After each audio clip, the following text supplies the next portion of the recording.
Aalisin na raw ng DPWH ang allocable sa taunang budget ng ahensya. Para sa update, magbabalita live si Mobile Journal Arles de los Santos. Arles, ano na raw ang ipapalit dito?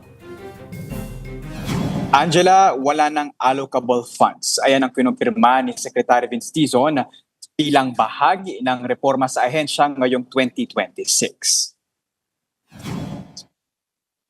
Sa press conference ngayong umaga kung saan ipresenta ang plano ng DPWH sa 2026, sinabi ni Dizon na isa raw kasi ang allocables o discretionary funds sa bawat distrito sa punot dulo ng problema at palakasan sa DPWH. Sa bagong budgeting formula ng ahensya, iayon ang budget allocation sa pangangailangan ng bawat distrito. Dapat din ang lahat ng proyekto ay mayroong plano at dumaan at inendorso ng Regional at Provincial Development Councils. Kasama rin sa prioridad ng DPWH ang rehabilitasyon ng ilang pangunahing kalsada sa bansa gaya ng Maharlika Highway na may habang 3,000 kilometers. Binabaybay nito ang maraming probinsya mula Hilagang Luzon hanggang Mindanao na hindi pa raw nagkakaroon ng major rehab 30 to 40 years mula nang itinayo. Gayon din ang C5 Road at ilang tulay sa bansa na sira-sira at putol-putol ang pagkakagawa. Kasabay nito, kinumpirma rin ni Dizon na tuluyan ng inalis sa pwesto ang 4 na regional directors at ilang assistant regional directors at district engineers ng DPWH na iniimbestigahan na kaugnay ng mga manumalyang flood control projects.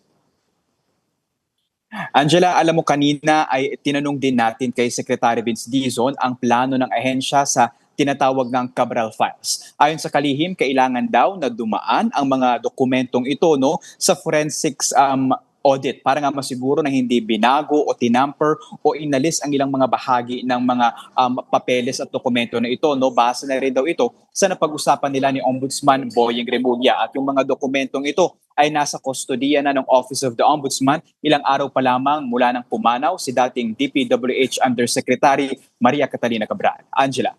Okay, Arles, nabanggit mo kanina dito na itong bagong sistema nila sa budget planning at project monitoring, kailangan muna lahat ng plano dumaan doon sa Regional and Provincial Development Councils, backed by approved files or plans. Pero ito ang yung critical dyan, kung sino yung mga nasa Regional and Provincial Development Councils, ano ang gagawin ni Secretary Dizon to make sure na wala na naman mga pabor system na mangyayari under these council.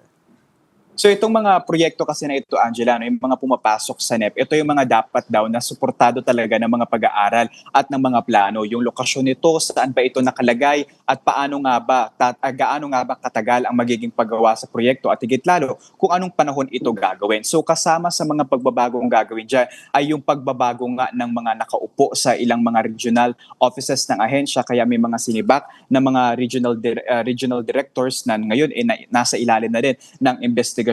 Kabukod pa dyan, yung pag-hire ng mga bagong bahagi ng ahensya nang sa gayon talagang mas makita yung potensyal ng mga ito at makatulong nga doon sa pagbabago at ninanais ng DPWH. Gayon din sa pag-uusap daw nila ni Pangulong Ferdinand Marcos Jr. Kasama na din dyan, Angela, yung mas limitado man daw yung budget ngayon, mas mainam na maggamit talaga ito sa tamang pamamaraan ng nakabase sa mga pag-aaral nang sa gayon mapakinabangan ng publiko.